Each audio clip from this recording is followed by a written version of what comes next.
Hello friends, welcome to నవలా హృదయం. ఈ వీడియోలో మనం వసంత శిశిరం నావెల్ నెక్స్ట్ పార్ట్ చూడబోతున్నాం. కథలోకి వెళ్ళిపోదాం రండి. ఊరిలోని బడి చెరువును చూసిన వసంత్ శిశిరతో కలిసి రోడ్డుపై నడుస్తున్నాడు. పనిలో పనిగా అతడు కిన్నెర తీసిన ఫోటోలను పరిశీలిస్తుండగా అతడికి ఒక విషయం అర్థమైంది. ఫోటోలు సరిగ్గా తీయాల్సిన సమయంలో కాకుండా సరిగ్గా కదిలే సమయంలో తీయబడ్డాయి. అదృష్టం కొద్దీ అలా తీసినా చాలా చక్కగా వచ్చాయి. అలా వారు తమ పొలాల దగ్గరకు చేరుకోగానే దూరం నుండే వారిని గమనించి ఎదురొచ్చాడు రంగయ్య. పొలాల్లోని పనివారు తమ పనులు చేసుకుంటూనే వచ్చిన వారిని తల ఎత్తి చూశారు. శిశిర వారి వంక చూస్తుండగా తనకు బాగా తెలిసిన మనిషి కనిపించి ఆశ్చర్యంగా వసంతును వదిలేసి వారి దగ్గరకు వెళ్ళింది.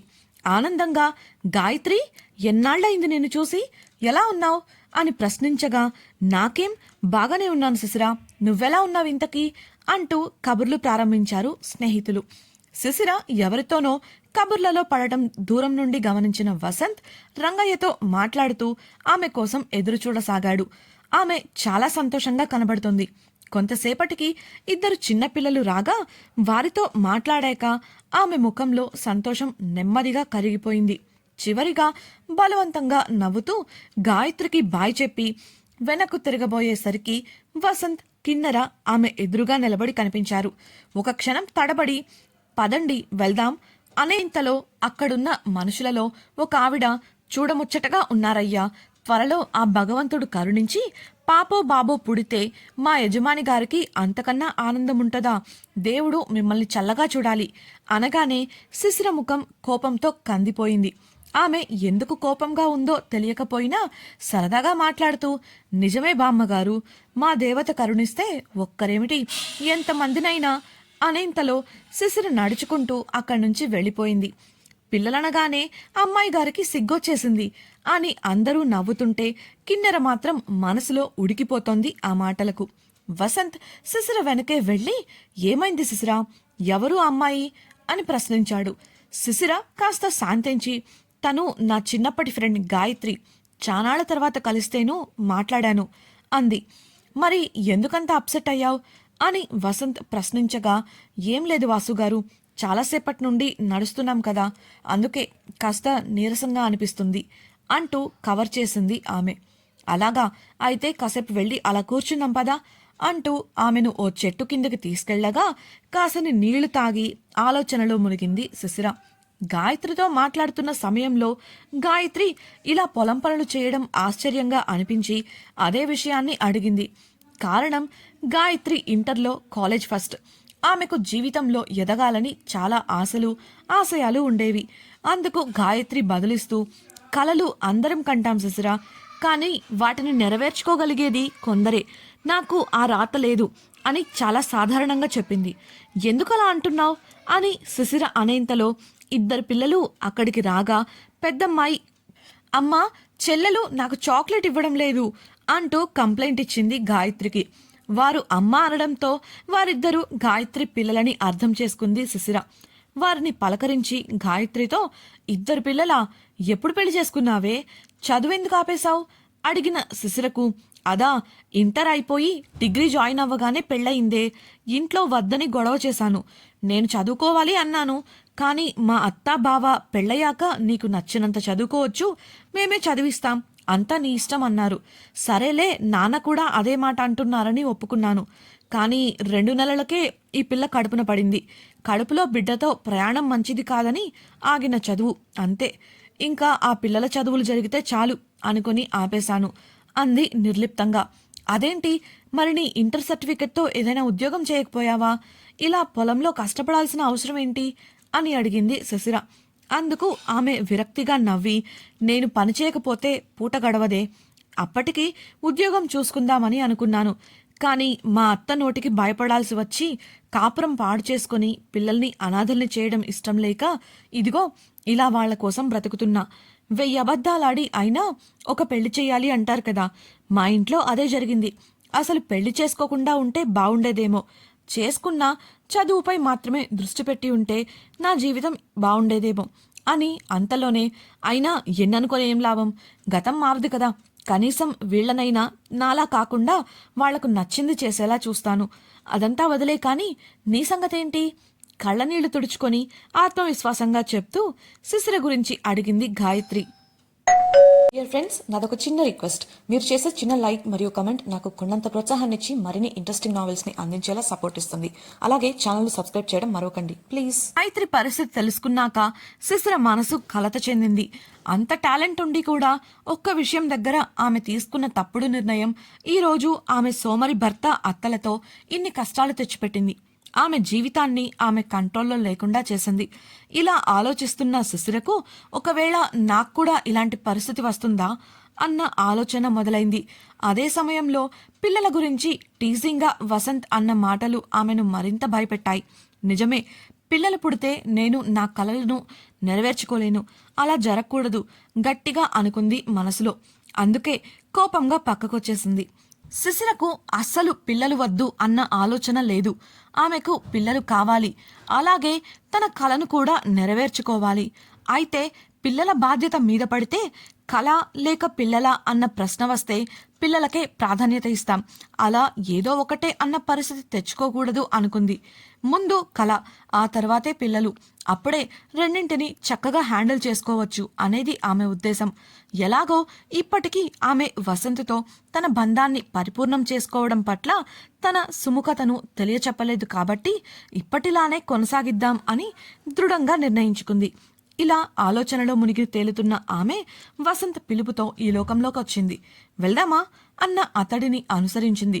అప్పటికే శిశిరపై ద్వేషంతో రగులుతున్న కిన్నెర తాము దాటి వెళుతున్న ఓ దారిని చూపించి, బావా ఇలా వెళ్దాం రండి, అక్కడ మీకు ఒకటి చూపించాలి అంది ఉత్సాహంగా. అటువైపు చూసిన శిశిరకు చాలా అనీజీగా ఉంది. ఇలా వెళ్దాం వాసుగారు అంటూ ఆమె అప్పటికే వారు వెళ్తున్న దారిని చూపిస్తూ చెప్పింది. అందుకు శిశిరను చూసి లోపల కన్నింగా నవ్వుకుంది కిన్నెర. కాస్త ఆగక్క, బావ పట్నంలో పెరిగారు కదా, ఇలాంటి బావిని ఇంతకు ముందు ఎప్పుడూ చూసుండరు అంది కిన్నెర. అవసరం లేదు, వెళ్దాం విసుగ్గా చెప్పింది శిశిర. ఆమెకు అప్పటికే బాగా చెమటలు పట్టేశాయి.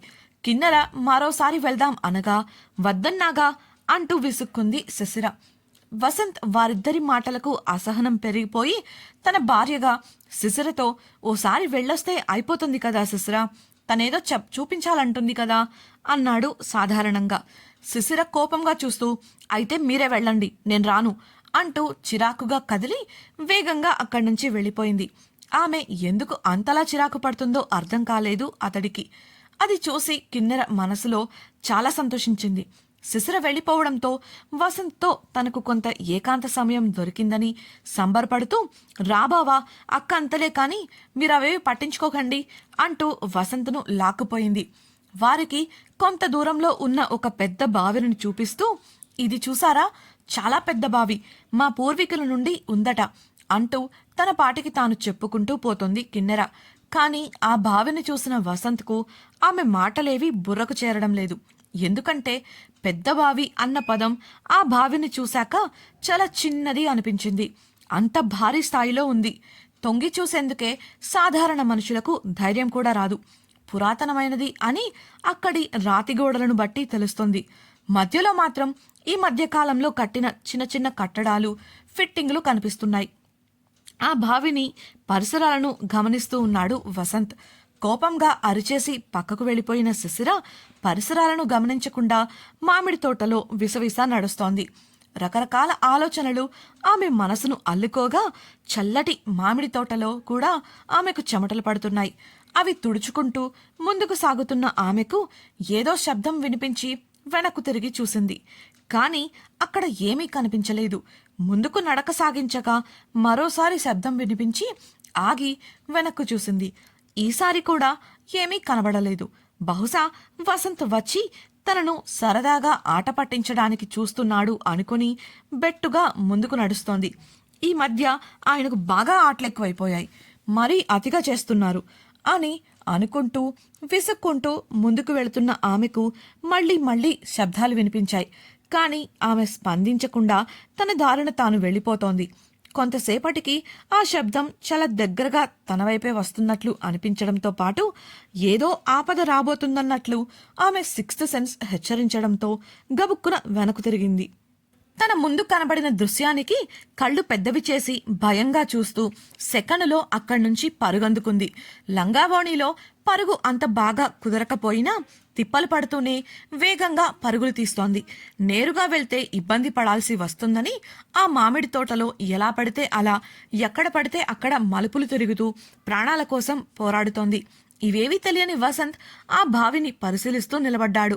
ఆ నిర్మాణం చాలా పర్ఫెక్ట్గా ఉండడంతో పాటు రాత్రుళ్ళు ఏ మూగజీవాలో అందులో పడకూడదు అన్నట్లు ఇనుప జల్లెడ లాంటి గ్రిల్ను ఆ బావిపై అమర్చారు. డియర్ ఫ్రెండ్స్, నాదొక చిన్న రిక్వెస్ట్. మీరు చేసే చిన్న లైక్ మరియు కమెంట్ నాకు కొండంత ప్రోత్సాహాన్ని ఇచ్చి మరిన్ని ఇంట్రెస్టింగ్ నావెల్స్ ని అందించేలా సపోర్ట్ ఇస్తుంది. అలాగే ఛానల్ సబ్స్క్రైబ్ చేయడం మరవకండి ప్లీజ్. అంతేకాకుండా ఆ బావి చుట్టుపక్కల చీకట్లో వెలిగే బోర్డులను అమర్చారు. ఇంత మంచి ఆలోచన చేసిన ధనుంజయ్ను మనసులో మెచ్చుకోకుండా ఉండలేకపోయాడు వసంత్. ఇక అక్కడి నుండి బయలుదేరుతున్న సమయంలో కిన్నెర ఇంకాసేపు అతడిని నిలువరించాలని ప్రయత్నించింది. కానీ అతడు ఆమె మాట వినకుండా శిశిర అంతకు ముందు వెళ్లిన దారి వైపు కదిలాడు. అతడు మామిడి తోటను చేరాలంటే ముందుగా 100 మీటర్లు నడవాలి. ఛా, ఈ అక్క బావను బాగానే కుంగును కట్టుకున్నట్టుంది. పదే పదే దాని జపమే చేస్తున్నాడు. పైకి అమాయకంగా కనిపిస్తుంది కానీ వగలాడి అని కచ్చగా అనుకుంటూ వసంత్కు 10 మీటర్ల దూరంలో అనుసరించింది కిన్నెర. అవతల శిశిర పరిగెత్తి అలసిపోయింది. ఆమె శరీరం అంతా చెమటలతో తడిచిపోయింది. ఆ అలసటలో ఆమె ఎటువైపు వెళుతుందో కూడా ఆమెకు తెలియనంతలా మలుపులు తీసుకుంటోంది. ఆమె వెనుక ఒక భారీ ఆకారంలో ఉన్న నల్లని ఎద్దు వేగంగా కదులుతూ ఆమె వెంటపడుతోంది. అది దగ్గరగా రావడంతో అది వేసే ఒక్కొక్క అడుగుకు దాని పాదాలకు ఉన్న గజ్జెలు గల్లుగల్లుమంటున్నాయి. పదునైన కొమ్ములతో వాడైన చూపులతో శిశిరను అనుసరిస్తూ ఒక్క వేటుతో శిశిరను పొడిచి ఎత్తేయాలనేది దాని ఉద్దేశం. శిశిర వెళుతున్న వేగం ఏమాత్రం తగ్గినా అది తప్పకుండా శిశిరను కుమ్ముతుంది.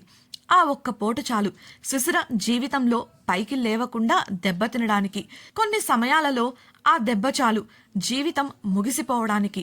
అటువంటి విపత్కర పరిస్థితులలో చిక్కుకొని పోట్లగిత్త నుండి తప్పించుకోవడానికి పరుగు పెడుతోంది శిశిర. అలా పరిగెడుతున్న ఆమెకు ముందున్న దృశ్యం కనిపించి మరింత టెన్షన్ పెరిగింది. కారణం, తాను వెళుతున్నది ఒక డెడ్ ఎండ్. ఆ తోటకు ఉన్న ప్రహరీ గోడ మూల అక్కడ ఒకే ఒక పెద్ద మామిడి చెట్టు ఉంది. దానికి చాలా దగ్గరగా ఎటూ పోలేని విధంగా గోడ ఉంది. పరుగు పెడుతూనే ఆలోచించిన శిశిరకు ఆమె ఆ చెట్టును చేరుకోగానే ఏదో ఆలోచన తట్టింది. వెనుక వస్తున్న పోట్లగిత్త శిశిర ఆగిపోయినందుకు ఆగలేదు సరికదా. మరింత హుషారుగా శిశిర మీదకు వెళ్ళింది. తన ఆలోచనలో భాగంగా ఎద్దు తనకు 10 అడుగుల దూరంలోకి వచ్చే వరకు వేచి ఉండాలి అనుకుంది శిశిర. అనుకున్నదే తడవు. చెట్టును ఆనుకొని తన పైకి వస్తున్న గిత్తను చూస్తూ ఉంది. అది 10 అడుగుల దూరంలోకి రాగానే ఒక్క ఉదుటున కదిలి చెట్టు పైకి ఎక్కడానికి ప్రయత్నించింది. కాని తాను వేసుకున్న డ్రెస్ అనుకూలించకపోగా కాలికి పట్టు చిక్కక జారి దొర్లి చెట్టు మొదలకు మరియు గోడకు మధ్యన ఉన్న సన్నని ఇరుకైన సందులోకి జారిపోయింది. వస్తున్న వేగంలో గిత్త నేరుగా వెళ్లి చెట్టును ఢీకొంది. శిశిర దెబ్బ తగిలిందని అలానే ఉండిపోకుండా వేగంగా లేచి ఆ చెట్టును చాటుగా చేసుకుని నిలబడింది. శిశిర తప్పించుకోవడం చూసిన గిత్త కయ్యానికి కాలు దువ్వుతూ శిశిర మీదకి వెళ్ళింది. ఈసారి శిశిర చెట్టుకు గోడకు ఉన్న చిన్న సందులోకి దూరిపోయింది. సన్నగా ఉండటం వల్ల అలా చేయగలిగింది. కానీ ఇంకొంచెం లావుగా ఉన్నా కూడా కుదిరేది కాదేమో. పిచ్చెక్కిన దానిలా ఆ ఎద్దు శిశిర మీదకు వెళ్లగా దాని కొమ్ములు గోడకు మరియు చెట్టుకు బలంగా తాకుతున్నాయి. శిశిర కాస్త ఊరట చెందుతున్న సమయంలో ఆమెకు వసంత్ స్వరం వినిపించింది. ఎక్కడా అతడు దగ్గరకొస్తే ఆ ఎద్దు అతడిని పొడుస్తుందో అన్న భయంతో పెద్దగా అరుస్తూ, వాసుగారు, ఇక్కడికి రావద్దు, వెళ్ళిపోండి అని అంది. వసంత్ ఆమె మాట అర్థం కాక, ఏంటి శిశిరా, అసలు నువ్వెక్కడున్నావు అని అడిగాడు. ఆమె స్వరం వింతగా తోచి, వాసుగారు, రావద్దు రావద్దు అంటూ గట్టిగా అరుస్తూనే ఉంది శిశిర. ఆమె స్వరాన్ని అనుసరిస్తూ ఆ వైపు వచ్చిన వసంత్ శిశిర పరిస్థితి చూసి షాక్ అయ్యాడు.